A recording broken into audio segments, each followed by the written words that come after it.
Buenas. Welcome back to Film Posers for Boricuas ranting, raving, and reviewing cinema. Today, we're excited to welcome our guest. She is one of the dynamic actresses and producer of the film Dreamcatcher. She has also been a producer on films like 2015's The Girl in the Photograph. Please welcome Krystal Vayda. Welcome and congratulations on the upcoming release of Dreamcatcher. Thank you guys. Thank you guys. Thanks for having me. It's nice to be here. So thank you. We're so excited to be that you could be here. We're so excited to talk about Dreamcatcher. So I feel we should just get straight into it with our questions. And our first question comes from Anna. Take it away. So in the movie, you have a supernatural element that is added in the slasher film. So during the creative process, what drew you to the idea of involving dream catchers and the spiritual realm to a slasher film? That's a very good question. That's a very good question. Jacob Johnson, our brilliant writer director, we've been developing projects with him since 2014. We have the same taste in films just across the board. And so we knew we wanted to do a slasher. We knew we wanted for it to be an ensemble and it to be relatable to this younger generation. But we also knew that we had to have a point of difference. And so what was it going to be that was really going to be like familiar? Because we didn't reinvent the wheel by any means, but what could we do differently as far as we know that separates us? And so we kind of like had a brainstorm with him and it was his idea. So we were like, okay, this is either really crazy, or we're onto something. And so we're like, well, don't play it safe. I don't think playing it safe really to get the opportunity to make a picture is already the biggest blessing a filmmaker can ever dream of. And I think just playing it too safe, I don't know. I think the comfort zone, they say like there's not a lot of exciting stuff that happens in the comfort zone. So we just said, hey, let's go for it. And we did. Yeah, definitely. It was very different. Like we mentioned before with the whole supernatural. As I personally hadn't seen anything like it in the slasher genre. So it was very interesting how you incorporated all of that. Thank you. Yeah, again, I think it's a twist that hasn't been, as far as we know, it's a twist that hasn't been done yet. And I don't think anybody, you go to the cinema and you see a murder mystery or a whodunit and you're constantly, at least I am, constantly trying to figure out like, who is it? Where are the hints? And if you watch it again, the second time, it's all mapped out. You're going to be like, oh. And it all just, you get it the second time, but the first time, I haven't met one person who's been able to figure out the ending, which is pretty cool. I did, and I'm normally really good at it, and I didn't. So props to that. So my next question is, what was the filming process like for this film? Was there anything interesting that happened behind the scenes or any like weird stories, since it deals with the supernatural, and you know how it always says that, oh, like supernatural films have like something supernatural happens behind the scenes. Did any of that happen? No, nothing like that happened. Nothing. I know what you're talking about. Like, just did anything creepy happen? No, I can't say that that happened for us. We did have to flip our schedule 48 hours before we started shooting. We were supposed to shoot like kind of like more calm, easygoing to kind of like, start the flow of the production. And then we got a phone call from the owner of the warehouse where we threw the massive party at, the massive rave. And it's a really popular facility that a lot of Hollywood productions film at. They film like Ford versus Ferrari there. There's just so much because it's such a cool location. And it's a 65,000 square foot warehouse, and there's just so much to it. And we're in heaven. We had a field day there. And Jacob was writing out and sketching out all the shot list, getting ready the storyboards and everything like that. And literally 48 hours before he called and said, we have to flip your guys' schedule. You guys could still shoot here. However, I need you guys to start on Monday. And, you know, that's where we had like 400 background actors, and there was just so much, and it was really, really, really ambitious to take on. So I immediately like got anxious. I mean, I don't know about you guys, but I get anxious, like really, I get anxiety, and I was just like, oh my gosh. So that was a really, really, really big challenge. I didn't know how we were going to do it, but we did it and we pulled it off. I would just say, yeah, I mean, that's just, it probably doesn't sound a lot to you, but it's a lot to manage. Oh yeah, Yeah. for sure. Definitely. Like Yeah. preparing for something and then having it be like, no, you're no longer doing it like that. Well, yeah, especially since it's like a music festival. Yeah. I mean, my friend has a really cool event production. So like when you have to throw a party like at that level, that size, and I had a schedule to Dr. Dre, you know, the Beats headphones, they were doing a really big event for that in Santa Monica, the beach in LA. And so I was already had everything like locked in. So also, you know, and that was hundreds of thousands of dollars of lighting equipment and sound equipment and rigging, and then the guys' schedules and stuff like that. And that could have been a mess. And luckily, like that could have cost us a lot of money, and we could have gone and tried, you know, and so luckily it worked out. Thank goodness it worked out. Absolutely. And to pull that off, especially within the short window you had of 48 hours, like that's major props for all of you. For able to like pull that off, get all the equipment there, get the lighting, and still be able to shoot the scene the way you had intended. Yeah, it's kind of crazy what you can do when you're forced to, and you just have to really get creative and think outside the box. And I think at the same time, it's a really big blessing because you have to be able to pivot on your toes. And I think at that, like, it's your instincts that react. And because of that, I think we got a lot of really cool, unique, just energy. I think we got some different locations within it. And I think we you know, everything came out, we stuck to the script, but I mean, I think we definitely shifted some of the layouts of how the scenes were, Right. location wise. So, but yeah, no, I'm really, really happy with the way it all came out, and I'm excited for everybody to see it. It's been a really rough time for, I think, everybody in the world to have to experience going through a global pandemic.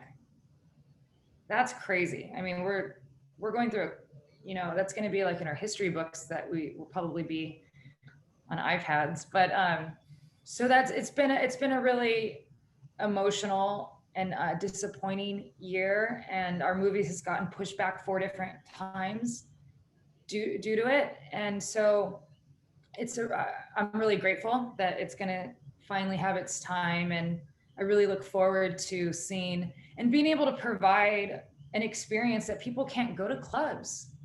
They can't go to parties. That, you know, some people they can't even touch each other. They can't even hug each other. So it's different times, and I'll be very curious to see how people welcome it. Hopefully they welcome it with open arms. Absolutely. And definitely you said it, like it all came together when you all worked together and made it happen. And I definitely think you pulled it off. As someone who has seen the film thanks to a screener, I definitely feel you guys pulled off the energy you were looking to achieve, the entire new slasher vibe with the whodunit. And one of my questions was that Josephine's character leaves a very lasting impression as Dylan's agent. And I was wondering if there was any kind of inspiration involved with the creation of her character, because she seems so out of real life. Like, I know this kind of character. I've seen it before. The one who is willing to do whatever it takes to get her way. It's very impressed. It's very lasting of an impression. Yeah, thank you for that. She's definitely one of my favorites because she's so extreme, but she's such a fantastic actress. Her name's Adrienne Wilkinson. Yeah. She's such a fantastic actress. We wanted somebody cold. We wanted that polarity, and, you know, part of the theme of of this whole movie and story itself is, you know, what are the lengths that you're willing to go to? And if you caught that each character in the film wants something different. And so we definitely wanted to touch on, like, you know, well, what lengths will you go? Because you really can have it all. But then sometimes you come to a crossroad path where you are kind of challenged morally and ethically and so on and so forth. And she auditioned, and her agent pitched her, and she said, "This girl is ice cold." And I loved that pitch. I'm like, oh, let me see her.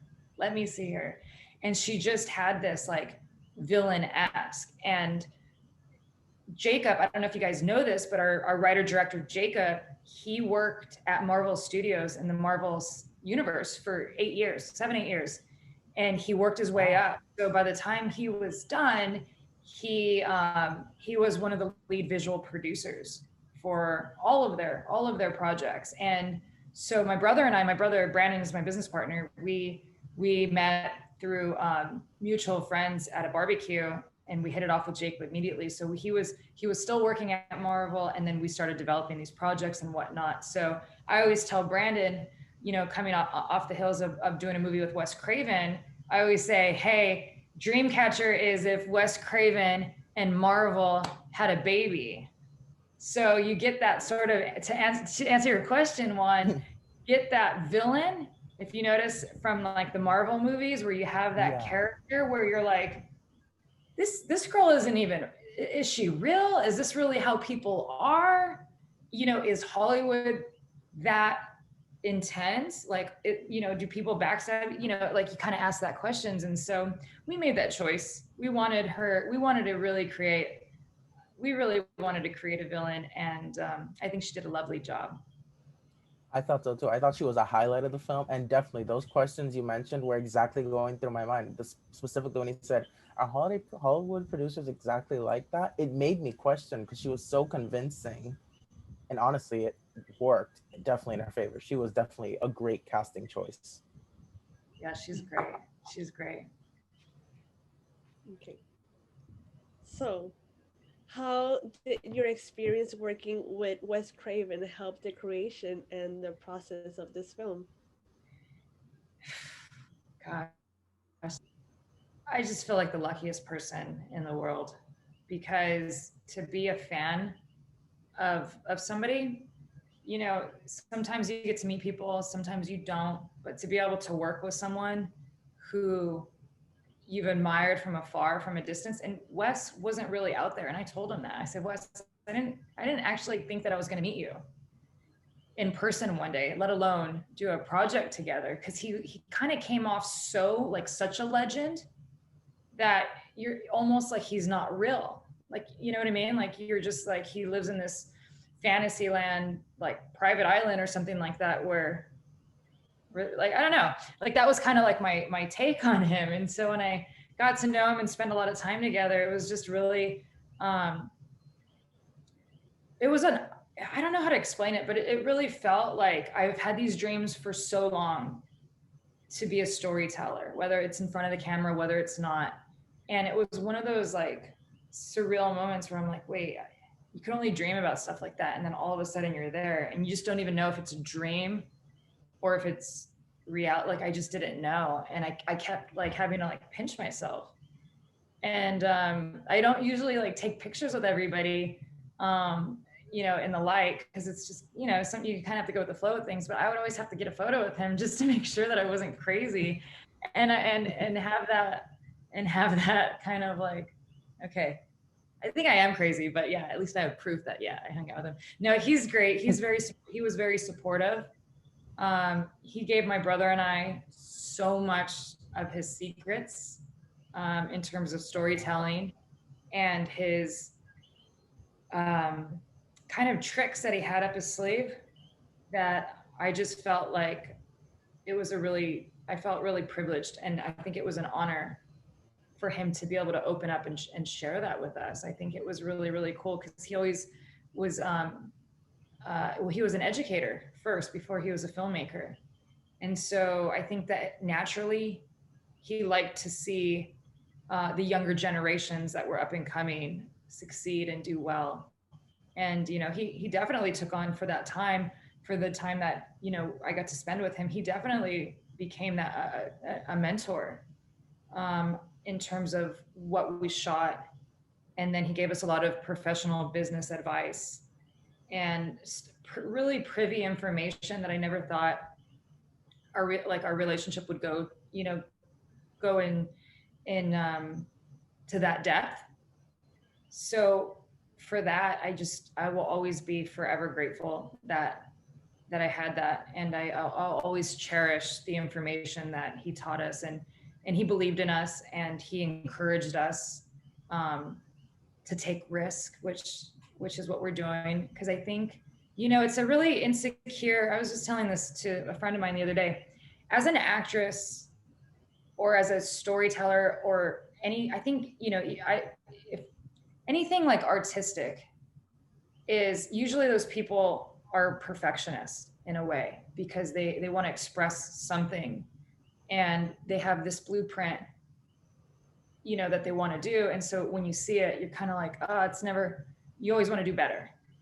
And yeah, so he kind of validated my sanity a little bit, and where we could have played it very safe with the storytelling, if it wasn't for a moment like him saying, no, you got to just go for it. Just, take risk, be bold. That's how you separate, yourself from the rest of the crowd.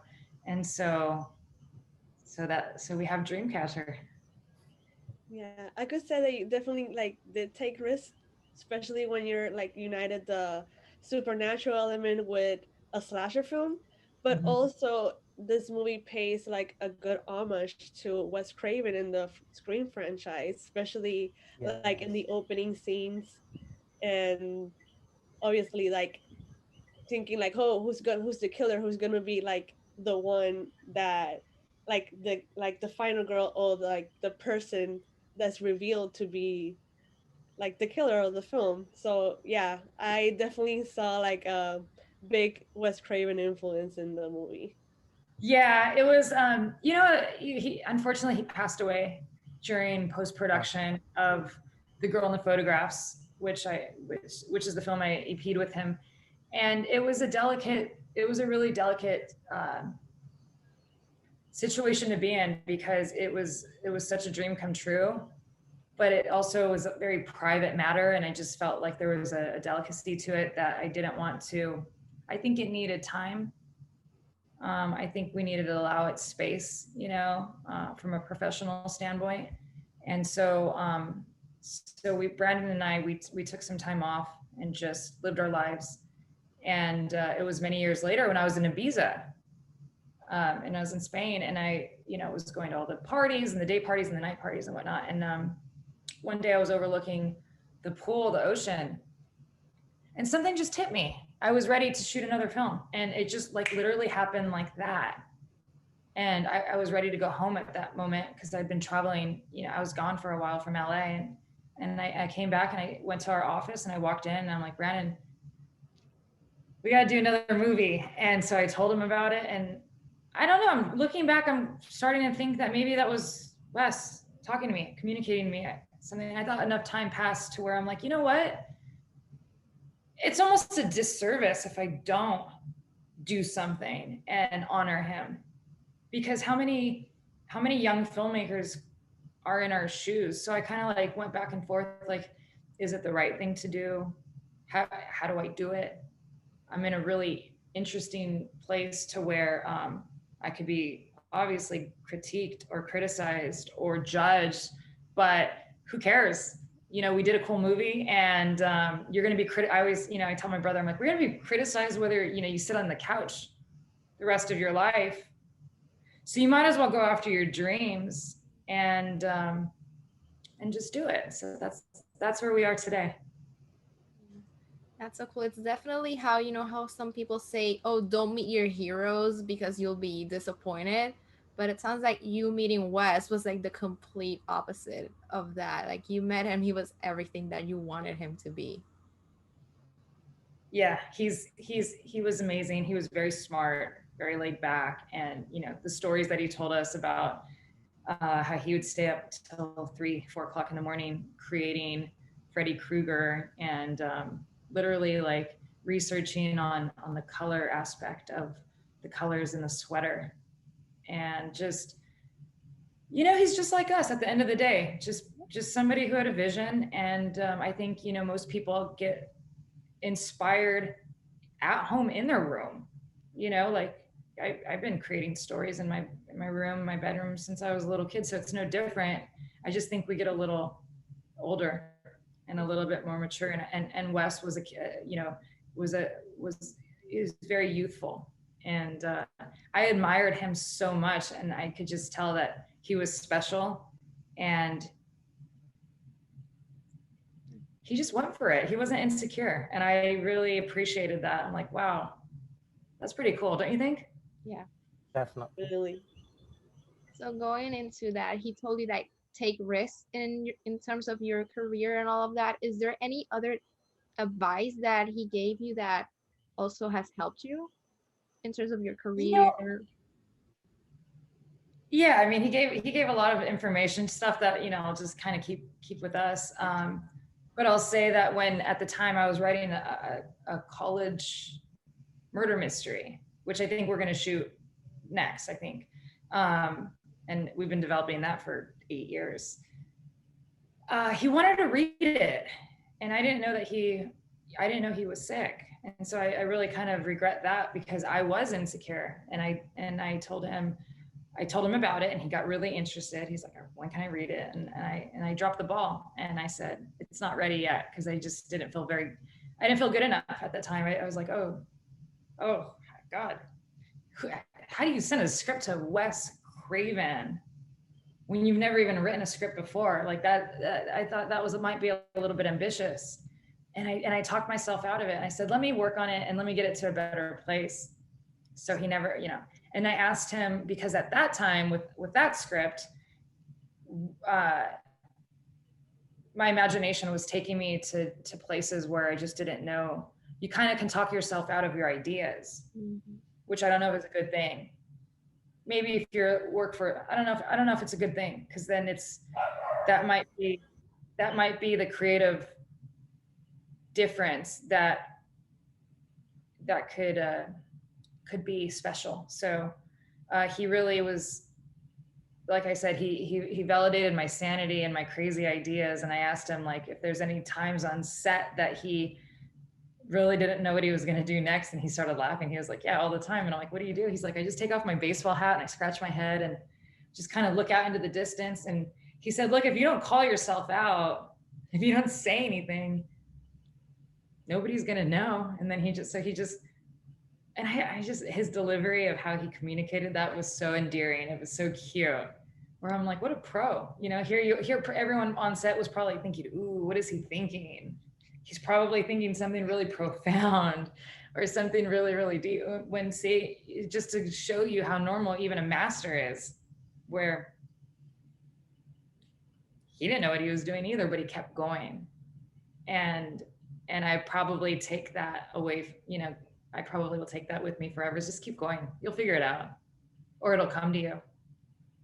Love that. Especially, you know, for creative people everywhere, like us three, we're also creative. So definitely that's something that you have to be like, we have to keep going, because it's hard. And that what you said about you talking yourself out of your ideas, that's something that just, it happens because it's like you think that you're not good enough.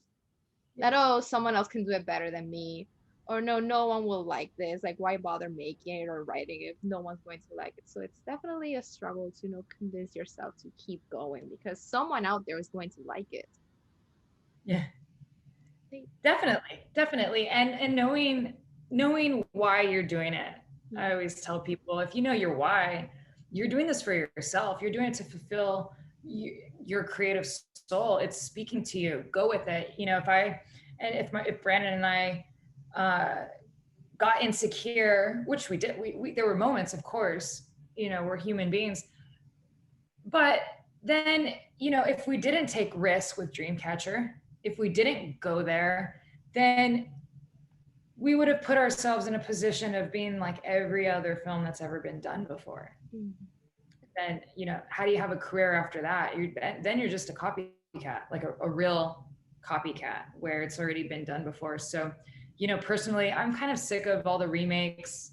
I grew up watching The Craft and Scream, Final Destinations, and all of those. I was a 90s kid.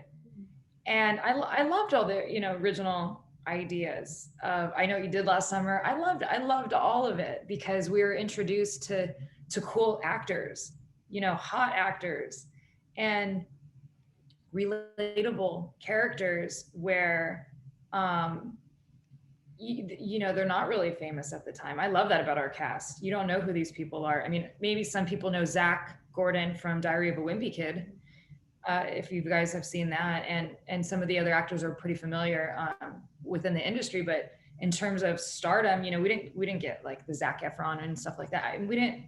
If we had the choice, we wouldn't want that, because when you're trying to tell a story, and especially a whodunit, it's better to, like, you know, if you would have to get all A-list, all of them, you know, or you want to get like up and coming, you know, actors where it's just kind of, because then you don't get distracted, or at least for me, I don't, you know, you can get distracted kind of being able to, well, this person, you know, can't be it because, and you start kind of looking at it from that perspective. We just wanted people to be able to go into it with a blank canvas, a blank slate, and we wanted to take them on a journey.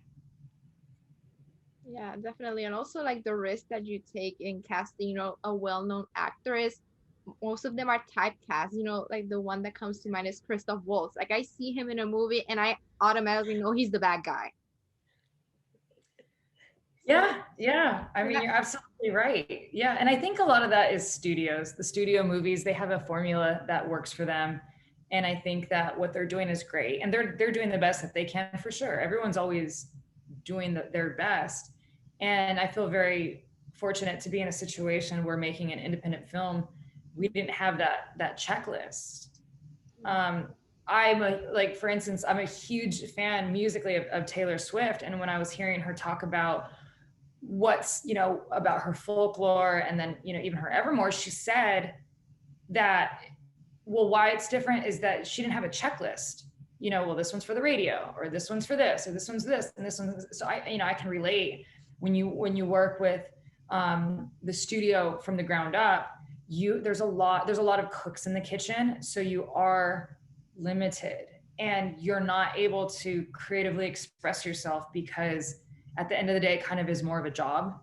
And with this, it was really, really cool because I was my own boss and my brother, you know, so it just kind of felt like being a little kid again, when you're like, you just get to play with your friends. And so at the end of the day, I have a cool movie that I got to make with my friends. Yeah, for sure. It definitely was, in terms of, you know, every decision that you had the freedom to make, it definitely worked in your favor. So that's just great. And then you're all happy with it, which at the end of the day, that's all that matters, that all of you are happy and proud of the project that you made. Yeah, definitely. I think it's a new career. I've reached a new point, so it's creatively unfulfilled on a personal level. And March 5th, we'll find out, you know, what happens professionally speaking. So it'll be good. No, it'll be good. We're with a great distributor, Samuel Goldwyn Films. They're iconic.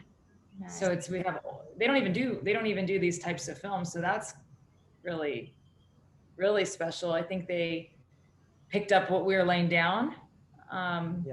Thanks to Jacob and his great writing and the character development of, you know, expressing what everybody's going through, so that when the mayhem kind of went down, you are vested in the characters, you cared about them. So kudos to Jacob on I think that. But yeah, March 5th, we'll see what happens. Absolutely. And as Anna mentioned, there is an homage to Scream. Definitely why I wanted to wear the shirt today. It's one of my favorite horror movies of all time. And I felt to close out the interview and how you've had the experience with Wes, I think it's only fair to answer one of his most famous lines. So, Krystal, we want to ask you, what's your favorite scary movie? I mean, Dreamcatcher Excellent. Excellent choice. and Scream. Well, there you go. On behalf of Film Posers, we would like to thank Krystal for her time. We know you have an exciting and promising future ahead of you. Out of curiosity, where can our audience find you on social media? I'm Krystal Vayda, Krystal with the K, at Krystal Vayda. I think my Twitter, I'm not very good at Twitter, but Instagram. And find me on Instagram, Facebook. I'm out there. So come say hello. Perfect. And if our listeners are interested in watching Dreamcatcher, like Krystal said, you can check it out in select theaters on March 5th. Check your local listings. And you can watch it on iTunes. You can purchase it or rent it also on March 5th. That's all for today's interview. We'd like to thank our viewers for tuning in and sending love our way. Don't forget to like our video, subscribe to our channel, and ring that notification bell so you don't miss a moment of our coverage. Again, thank you for watching. And remember, we're all film posers. Bye. Bye. Bye.